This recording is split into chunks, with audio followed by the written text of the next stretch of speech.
everyone, welcome back to Crochet Tutorials. In this video we're going to make these gorgeous, absolutely fantastic African flower hexagons. They are just stunning, and of course these are made in kind of a riot of colours, but you can make them in whatever colours you like. These are all joined at the moment. There's only 12 that are joined together in this swatch. But I just wanted to give you a really good idea of how just magnificent these things can look in all of their glorious colours. And you can kind of go completely wild with colour with this particular hexagon. It's really tactile. It's this lovely hexagon shape. So let's get started making them.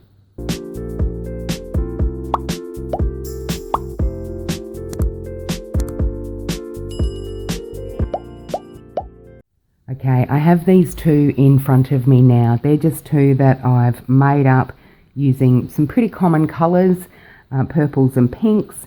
I just wanted to give you a look at the anatomy of these hexagons. If you've never made one before, you might be a little bit intimidated by them, but they are actually really quite simple. So when you understand the anatomy, they become even more simple.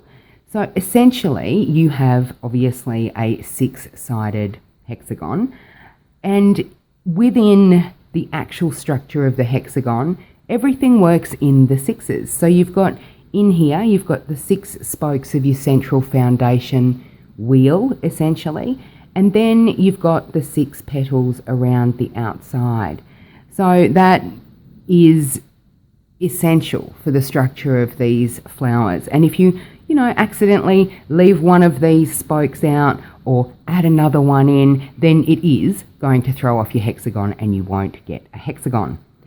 So the only thing that is different is that in these petals we've got 7 double crochets, and then that means that these outside stitches are in 7s rather than 6s. But essentially your structure, the basic structure of this hexagon, all operates in 6s. So that's fairly easy to remember. You've got corners that are created by a V-stitch with a chain 2 between them, and that makes your hexagon. They are really quite easy to make. I just wanted to show you this one. These are made with 8-ply yarn, and this one it has been made with a 10-ply. So if we pop those side by side, you can see this is significantly bigger than that one. And obviously that happens because it's a 10-ply yarn. Exactly the same amount of rounds and stitches, but this is a 10-ply and that's an 8-ply. For the purposes of this tutorial, we are going to make this surrounding round. And some people, when you make the African flower, you might be making it to make Heidi Bear's, one of Heidi Bear's toys, and they will actually suggest the join as you go method, which actually eliminates this round from your initial make, and then you make this round as you're joining. So you're doing double crochets to join the 2 hexagons together. But if you aren't making that and you're just making, a blanket or something like that, you can make this white round and then join them together either with a whip stitch or a flat slip stitch join, single crochet join, doesn't really matter, you can join them however you like. But for this tutorial we will be doing this round because I think it looks nice. Alright, let's get started. To make this hexagon we're going to be using 4 colours, and you don't have to use 4 colours, you can do them all one colour if you like. But you can see in this one that we've got a light pink in the middle, a mid pink for the petals, and then there's this highlight round that is actually made in this sort of darker pink that almost looks red. So we are going to be using the 4 colours and obviously including the white for the surround. I'm using a 5mm hook, it's an H, and you're going to need your darning needle and your scissors. Okay, so we're going to be remaking this one. So I started with the very light pink in the centre. I kind of like the light centres. You will find that some of them have darker centres, and they kind of look great too. I don't see any difference in the effectiveness of those. So whatever yarn you're using, it actually is better if your centre is a different colour to your petals. You can make them the same, and sometimes they look really quite effective, but I tend to think that they look nicer with the lighter centre. Alright, so all we need to do is create a slip knot and then pop that onto your hook as normal in crochet. You may hear a bird chirping outside. It's pretty happy about today. So then we're just going to chain 4. 1, 2, 3 and 4, and then just join that chain into the first chain with a slip stitch to make a ring. So we've got this lovely hole in the middle of our ring here that we're going to crochet into, and you can see that these are double crochets, and there are 2 double crochets in each spoke. So they are 2 double crochets separated by a chain 2, and we need to do 6 of those. So we're going to chain up 3 and then put a double crochet directly into that ring. So our chain 3 counts as a double crochet. So we've done 2. Now we need to chain 2 and then again put 2 more double crochets directly into that ring, and 2, and then chain 2 again. So we need to do that 4 more times. So 2 double crochet into the ring,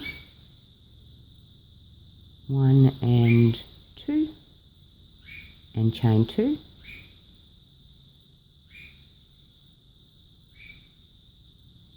two more double crochets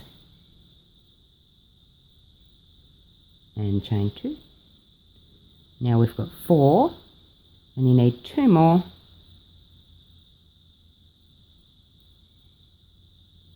and 2, and chain 2, and 1 more, 1 and 2, and chain 2. So that is our 6 spokes, and I always count just to make sure that I've got them. So we've got 1, 2, 3, 4, 5, 6. Lovely. We've chained 2 at the end. Don't forget to do that. And then we're going to slip stitch to the top of that first chain 3 that we made when we started this round. And that is our foundation round. Now we're going to tie off this colour because we don't need it anymore. Give yourself a decent tail and then start with our next colour. So our next colour is this dark pink, and it actually is the next 2 rounds that we'll need to employ this dark pink. So these around here are around, and then the tops of the petals are around. So we're going to stay with this colour for the next 2 rounds. So again, we just need a slip stitch on the hook. You know, people will tell you all sorts of ways to join colour, and some people will even suggest that you don't need to tie it off. And I'm not going to mention any names, but I disagree. I think that if you make a solid join, then you actually don't necessarily need to be so concerned about the way you weave your ends in and whether they're solid, although we are still weaving ends in solidly. So we've got a slip stitch on the hook. What we're going to do is find one of these chain 2 spaces. I don't like to join right next to this kind of ugly looking one here. I like to join in the one next to it. And we slip stitch on the hook and just pop that through, and then just join it with a slip stitch. I'm pretty sure I said slip stitch on the hook. It's not, it's a slip knot, isn't it? But you knew what I meant. So we've got our slip stitch join, and that's going to be really solid. There's going to be no issues with that in the future. All right, and we're in that chain 2 space between the 2 or the 4 double crochets. We're going to chain up 3, and that counts as a double crochet, as it always will through this pattern. And then we're going to put another double crochet directly into that space, and then chain 2, and then 2 more double crochets into that space. 1 and 2. So effectively what we've made here is a large V-stitch. It's a large V-stitch. We've got the 2, and I'll just take that out. We've got the 2 double crochets, the chain 2 space, and the 2 double crochets. So just like here, these are, I guess, V-stitches, but we made those independently of each other. But these are a large V-stitch in this chain 2 space, and that is what we're doing for this entire round. Excuse me. So after we make the V-stitch, we just need to chain 1, and then pop into the next chain 2 space. So between the V-stitches we're going to chain 1, and then we're going to make the V-stitches, 2 double crochet, a chain 2, and 2 double crochet into only those chain 2 spaces from the previous round. So it kind of looks like that. And then with your tail ends, lay them down, absolutely fine to crochet over them. So we're in the next, we've chained 1, we're in the next chain 2 space, and we're putting in 2 double crochets, a chain 2, and 2 more double crochets to complete that big V-stitch.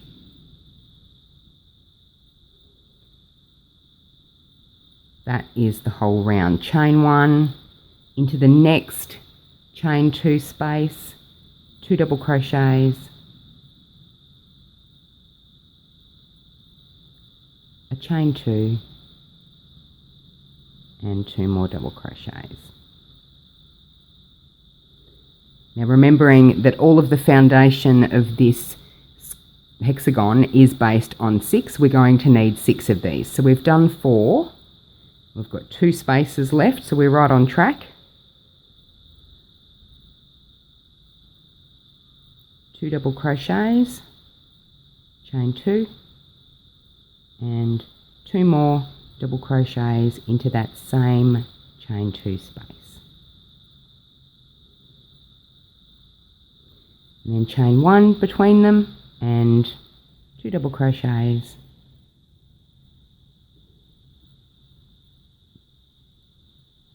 chain 2, and 2 more double crochets. So effectively each chain 2 space is filled with 4 double crochets separated by 1 chain 2, and then we chain 1, and again, as we always do, slip stitch into the top of that initial chain 3. So that's what it should look like at the moment. Be prepared when you're changing colour this many times. You are going to have some ends to darn in, but you know, that's life, you can't help that. For round 3, we actually need to be in these chain 2 spaces that we've put in. We're going to completely ignore these chain 1 spaces, but we're going to work into these chain 2 spaces all the way around the hexagon. So to get there, we need to slip stitch. So slip stitch into the top of this stitch, and then slip stitch into that chain space, and then we're there.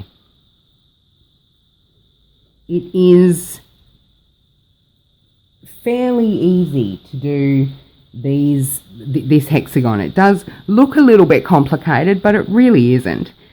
Okay, so like I said, we're only going to be working in these chain 2 spaces. These spaces we will simply chain 1 past. We're not going to acknowledge those spaces in this round. So we chain 3. That counts as a double crochet, as it always will. And then we need to put 6 more double crochet into that same space for a total of 7 double crochet in that space. So that is 3, 4,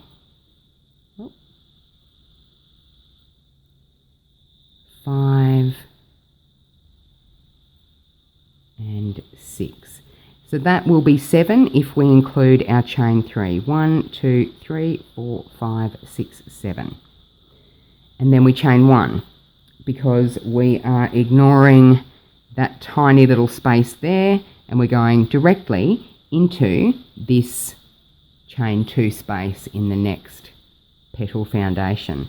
So for this one and for all of the rest, we're going to put 7 double crochets into that same space. So that's 2, 3, 4, 5, 6, and 7. Now, if you're unsure, make sure. Go back and count. It's always a good rule with crochet. You need your count to be right. So counting once will save you lots of headaches. 1, 2, 3, 4, 5, 6, 7. Lovely. And then we chain 1 again. And then again, we're working into this next chain 2 space in those V stitches that we made. And we're putting in 7 double crochets. If you are from the UK, you probably call these trebles.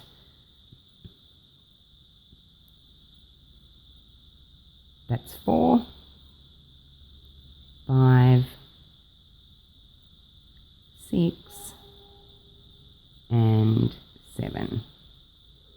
And then again, we're going to chain 1, and we're going to work in this chain 2 space again with 7 double crochets.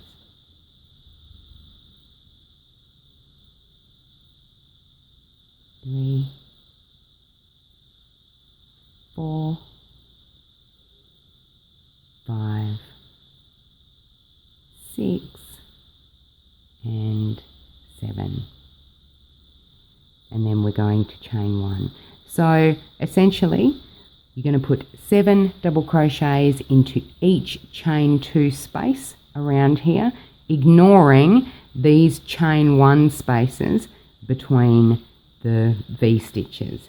So 7 double crochets, a chain 1, 7 double crochets, a chain 1, etc., etc. And we've only got 2 more to do, so I'll meet you back when they're finished. Okay, so at this stage you should have 6 groups of 7 double crochets in each of your V stitches from the previous round. We've chained past this chain space at every time it occurred. So to finish off, we just need to chain 1 at the end and then slip stitch, of course, into the top of that chain 3 from the previous round, or from the beginning of this round. And you should have something that looks like this, with the 6 fan-shaped petals and 6 in the middle. If you don't have 6, something has gone wrong. So have a look at your hexagon. Do you have 6 points in here? And do you have 6 gaps in which you put your 6 sets of the big V stitches? They're the foundation. So we're going to just finish with this pink colour. and start another colour. Okay, so for this round, it is actually only this little highlight round that sits around the edge of the petals, between the petals and the framing round. So it isn't a hugely significant round. You don't want to skip it, of course, because it's fundamental to the flower pattern. But you'll see that it has these little stitches that are quite long that separate the petals, and that gives the petals their real definition. So for that, I'm using a highlight colour. Obviously you would use a highlight colour because otherwise that will just disappear into the background. So in every instance I've used a highlight colour that will, can you see this one, that will enable that to sort of pop out. So in this instance we're using the darker pink, and again we are going to join with a slip stitch. Every colour join I make will be with a slip stitch. And then we're going to, alright, so this actually requires us to join in the stitch immediately to the left of our chain 1 space here. So you can see there's, there's our chain 1 space, and then there's a stitch to the left, and that is this one here. Now across the top of the stitch we've got across the top of the petal rather, we've got 1, 2, 3, 4, 5, 6, 7 stitches. And that should be the case with every one of your petal because you put 7 double crochets in there. So if we join into there, into the top of that stitch that's immediately to the left of that chain 1 space, and I've got my slip knot on the hook, and I've just come in and grabbed the yarn, so I've got 2 loops on the hook, and I just make that a single crochet. And then we need to single crochet into the top of each of these stitches along this whole petal. So these stitches all get 1 single crochet. If you're in the UK, you call this stitch a double crochet, but in the US you call it a single crochet. In Australia we call it either, and I tend to use the US terms. So we've made 4, and then we've made 5, and then we've got 6 and 7, and that is quite important to set up for your next round. So you need to make sure that you've got 7. This one here where we've joined, he looks a bit weird, so we'll deal with him when we get round to the other side. Once you've got the 7 single crochets into those tops of those double crochets from the previous round, we're going to make a long single crochet, and that creates this lovely little delineation between the petals here. So a long single crochet is really easy. We're just going to go into this chain 1 space that we ignored. We're just going to go into this chain 1 space that we ignored from the previous round. So all you need to do is pop your hook in there, grab the yarn and single crochet, and it's just a longer single crochet. And then we need to go into this stitch and the next 6. 1, 2, 3, 4, 5, 6 across the petal.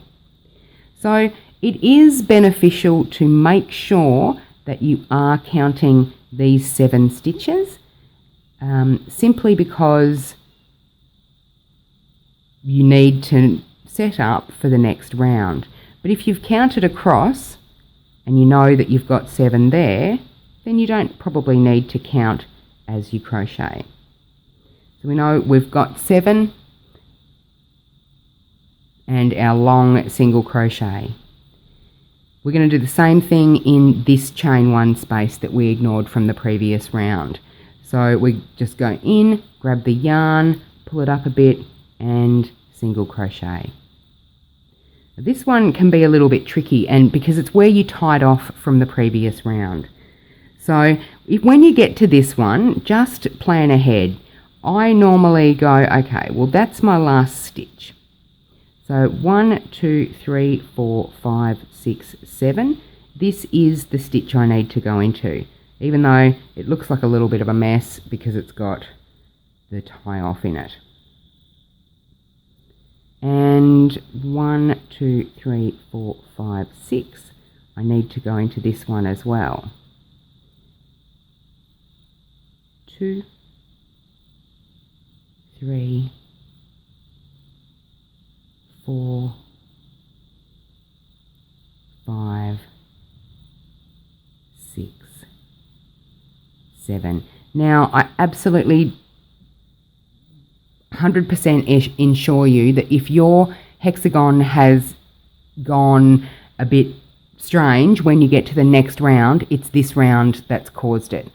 So make sure you get this round in properly. You've got and it's this part where you joined or where you tied off from your previous round that is really confusing. Is that a stitch or is that my slip stitch?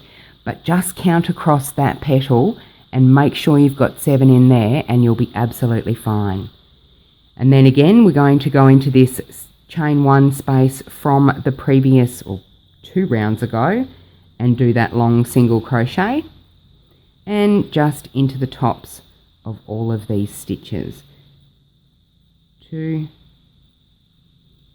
3, 4, 5, 6, and 7. And you can see that I've made a fair few of these, but I still count to 7 every time I do these petals. And that's because it's really easy to get it wrong. Into this space here for our long single crochet and 7 across the top, just into the tops of those double crochets from the previous round. And if you're not counting as you go, if you're not counting as you go, when you finish a petal count, doesn't really matter as long as you ascertain pretty clearly that you've got 7. 1, 2, 3, 4, 5, 6, 7. And our long single crochet and our 7 single crochets across the top here. 3, 4, 5, 6, and 7. And then at the end, don't forget, I have a couple of times and end up going, gosh darn it, forgot this long single crochet. We want to finish the round, so we want to slip stitch straight away, but don't. Do this long single crochet, this final one, and then we can slip stitch. And because this is an actual stitch, you do need to make sure it's still available for you, and we can tie off. That is the end of that highlight colour. So you might have something that looks a bit curly like that and you think, oh goodness, why is it curly? Don't worry, that's perfectly normal. You can see that once you've put your outside round in, it flattens out beautifully, and it does, it sits beautifully flat. So at the moment it's a little bit curly, but it's not a big deal. If you're in this position and you have 6 petals and 6 spokes in the middle, or I guess they're stamen, aren't they, in the middle, then you are doing fine. Our last round is white. Now that's my last round. You can border your flower with whatever colour you like. In fact, I guess the only rule is that generally these tend to look better when they're all grouped together if they're all bordered with the same colour. So whatever your colour border is, decide on it, and then all your flowers will be bordered with that. even if your interiors are all different colours. So again, we've got a slip knot on the hook, and what we need to do is actually join into a stitch that is immediately to the left of one of these long single crochet. And it doesn't matter where you join it, as long as you are immediately to the left of one of those long single crochet. So because I don't like to join over here because it looks a bit mucky and I'd like to deal with that once I've got this established, I normally come in to the following one, the one back. And this is that stitch that is immediately to the left of that long single crochet. So we just pop into there, grab the yarn and slip stitch, and then we are going to chain up 3, 1, 2, 3, and as I've said before, it does count as a double crochet. It always will in this pattern. And then we're going to double crochet into the next 2 stitches. So 1 and 2. So we should have 3 double crochet just sitting there, including our chain 3. And then in the next stitch, we're going to do a V-stitch. So that's just 1 double crochet, a chain 2, and another double crochet. And that gives us this corner. So that is the first corner that we've just made here. That big, well, it's not a big V-stitch, it's just a regular V-stitch. So from here, we've got 3 double crochets and then a V-stitch. We're going to double crochet into the next 4 stitches. So 1, 2, 3, and 4.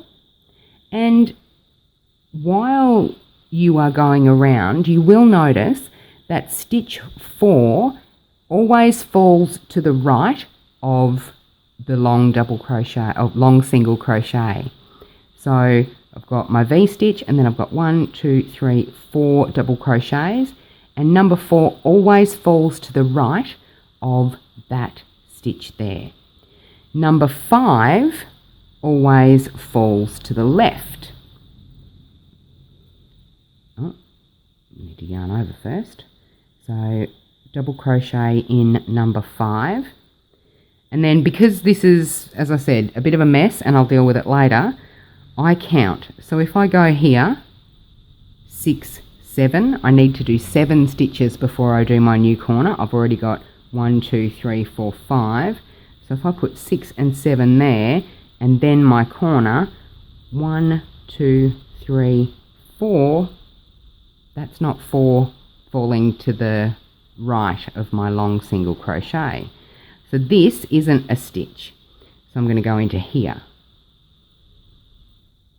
1, 2, well, they are 6 and 7, aren't they? Corner, 1, 2, 3, 4, 5, 6, 7. Our sides are made from 7 double crochets and a V-stitch, 7 double crochets and a V-stitch. So 7 and then a V-stitch. Double crochet, chain 2, double crochet, all in the same space. And then our count should be right as we head down this petal. So 1,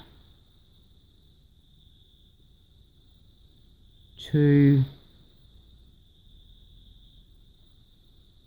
3, and 4 is the stitch immediately to the right of that long single crochet.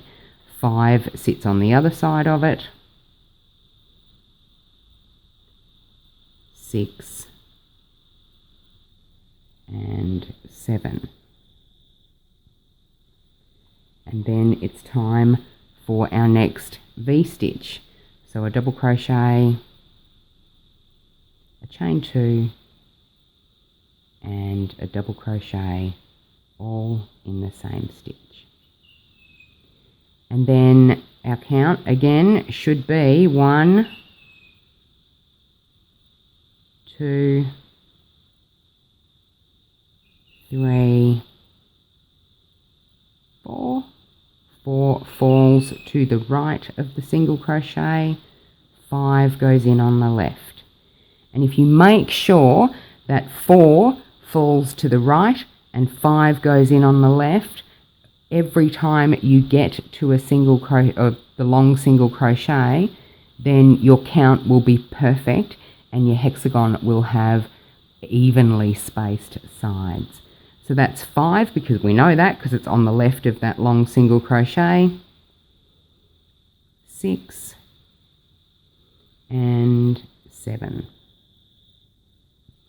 and then a V-stitch, 1 double crochet, a chain 2 and a double crochet.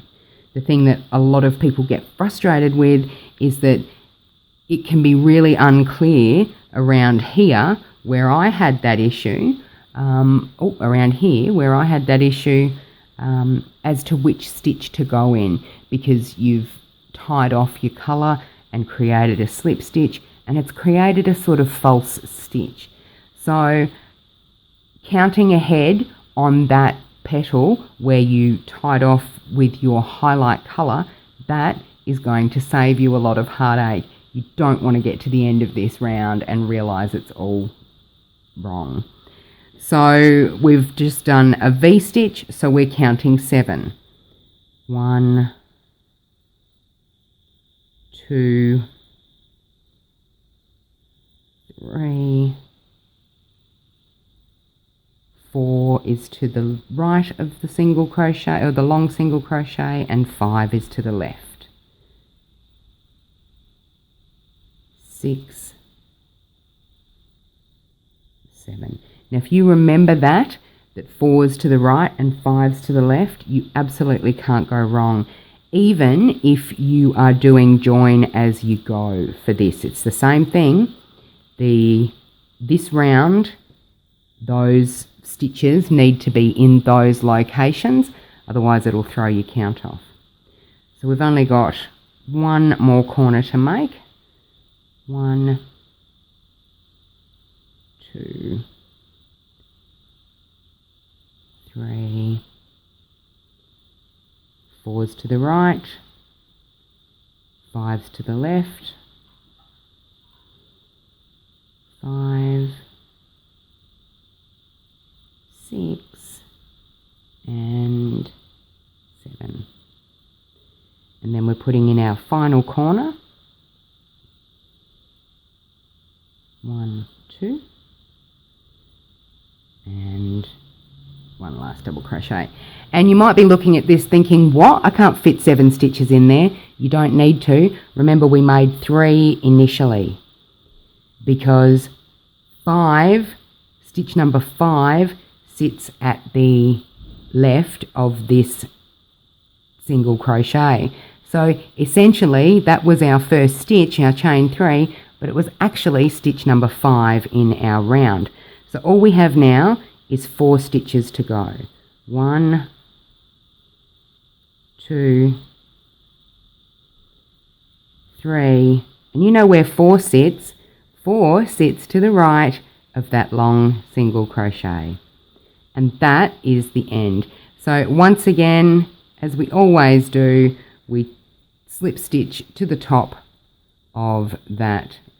We slip stitch to the top, take 2, of that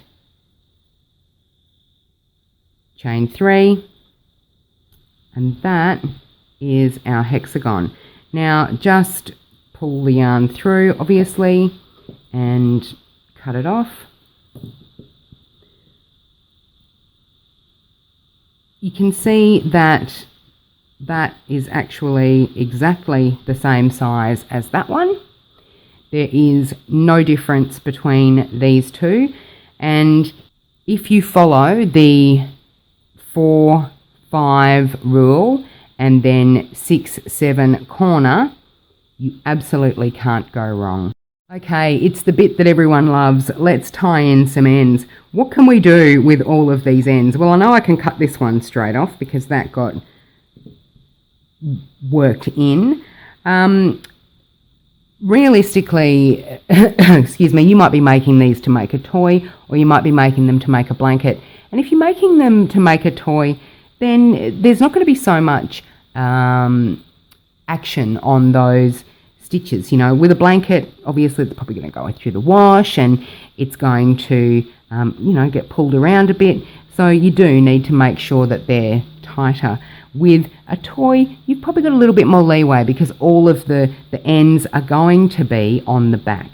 But you don't want them obscuring, you know, coming through and showing through the holes. So you want them quite neat.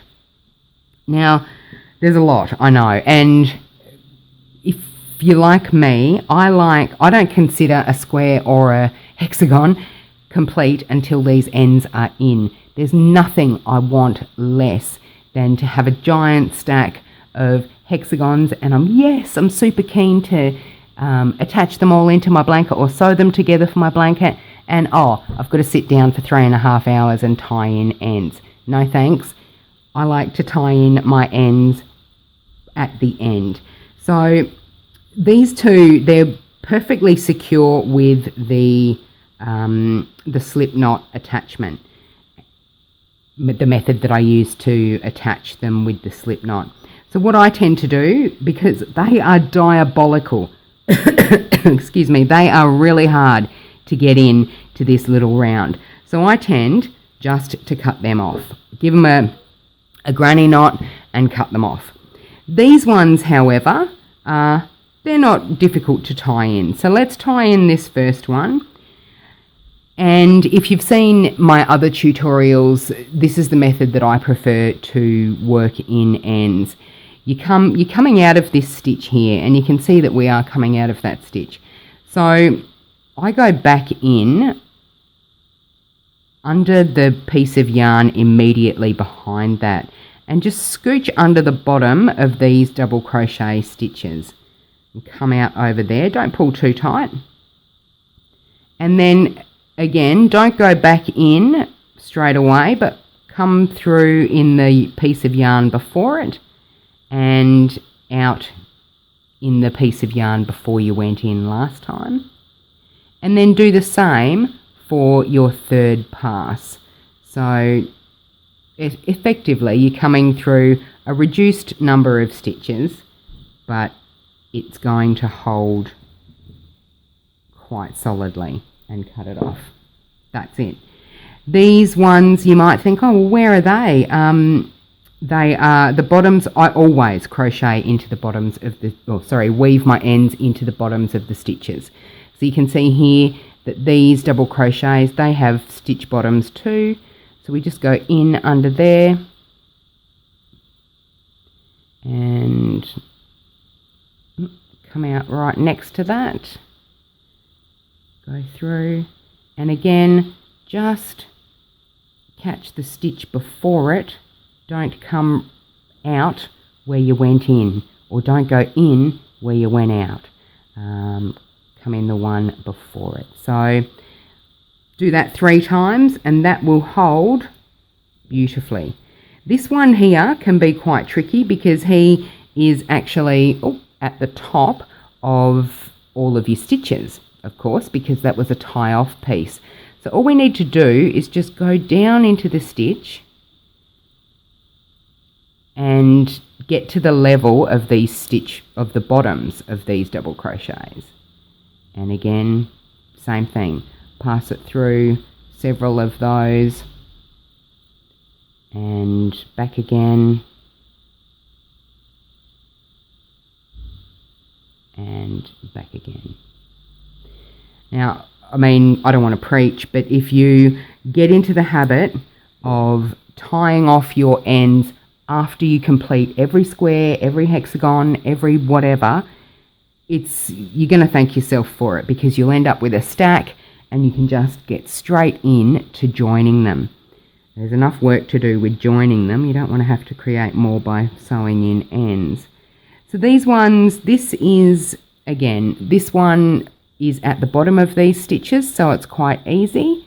Just pop in underneath these double crochet, and because they're not as densely packed as these ones, I tend to go in through a few. Again, don't pull hard on this, otherwise you'll mangle all your stitches. Don't go in where you came out. Go back in the next one and scooch across. And one last pass, just under a few here, will secure it nicely. So see that? I've just mangled my stitches. And then this last tail, you need to, again, like you did with this round here, you need to get down to the bottom of that stitch. So just pop it in and get down to the bottom. And because we went right with that previous tail, I'm going to go left with this tail. So I'm not going under the same stitches. Doesn't matter, you probably could go right, it's no big deal. But I just prefer to go left because that's me. I don't know why, I can't justify that. If you want to go the other way, go the other way. You be a little rebel. And that's come out. So this is why we need a long tail, because it comes out and you can't actually get in. There we go. Don't you come out of there again. Okay, that's it. Thank goodness. So I actually cut that tail off a little bit short, but that's okay, I got there in the end. So there is our African Flower Hexagon. These little ends, pop in a jar or whatever you use to keep them, and use those to stuff your amigurumi pieces. We've got two identical flowers here, and they look beautiful. If you're going to make a toy and you want this uniform look, then having exactly the same with the white surround, or some people use grey surrounds, that looks fantastic too. Or go for the riot of colour with these fantastic things. And let me just zoom out, and you will just be amazed at how absolutely beautiful these can be. I sort of have been looking at these going, oh, I think that one's my favourite. Oh, I don't know, maybe it's this one that looks a bit Christmassy.